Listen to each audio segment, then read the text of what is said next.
एक दिन एक गांव में भूत आता है। देखता है कि सभी गांव वाले बहुत गरीब हैं। किसी किसी के यहां तो शाम का खाना भी नहीं रहता। बच्चे भूखे पेट सोते हैं। भूखे पेट सोते हुए बच्चों को देखकर भूत को उन बच्चों पर दया आ जाती है। वो सोचता है क्यों ना मैं इनकी परेशानी को दूर कर दूं।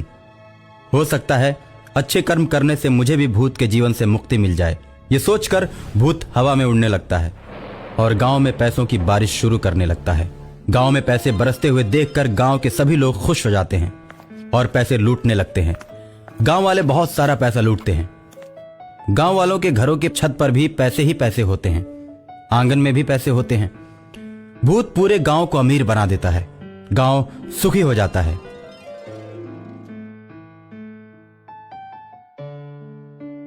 गांव के सभी लोग भर भर पेट भोजन करने लगते हैं। आसपास के गांव वाले इन्हें इस प्रकार धनी देखते हैं तो वो सब इनसे जलने लगते हैं। उसके बाद गांव में चोर आकर चोरियां करने लगते हैं। गांव वाले चोरों से परेशान हो जाते हैं।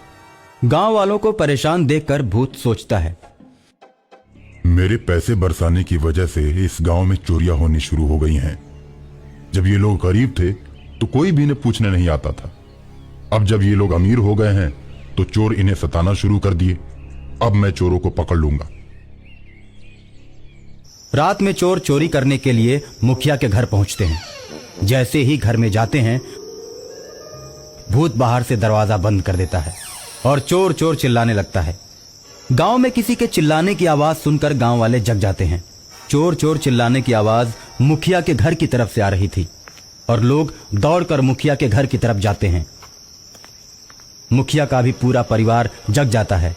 सभी के इकट्ठा हो जाने के बाद लोग दरवाजे को खोलते हैं और चारों चोरों को पकड़ लेते हैं।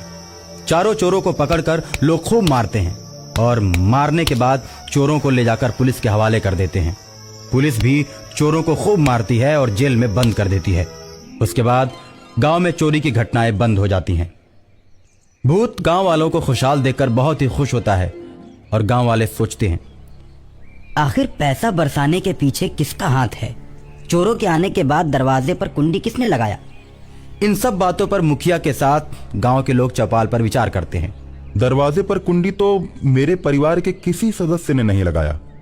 मुझे तो लगता है कि कोई अदृश्य शक्ति हमारे पूरे गांव की मदद कर रही है। हमें उस शक्ति की पूजा करनी चाहिए, चाहे वो जैसी भी हो, जिस रूप में हो। वो हम लोगों का भला सोचती है। हाँ, आखिर उस अदृश्य शक्ति के बारे में हम लोगों को कैसे पता चलेगा? लोग अभी बात कर ही रहे होते हैं कि भूत प्रकट हो जाता है और कहता है, मैं इसी गांव में रहने वाले रामदीन का लड़का हूं। कुछ वर्षों पहले स्कूल से आते समय एक प्रेत ने आम के बगीचे में मुझे मार दिया था। उसके बाद मैं भूत बन गया।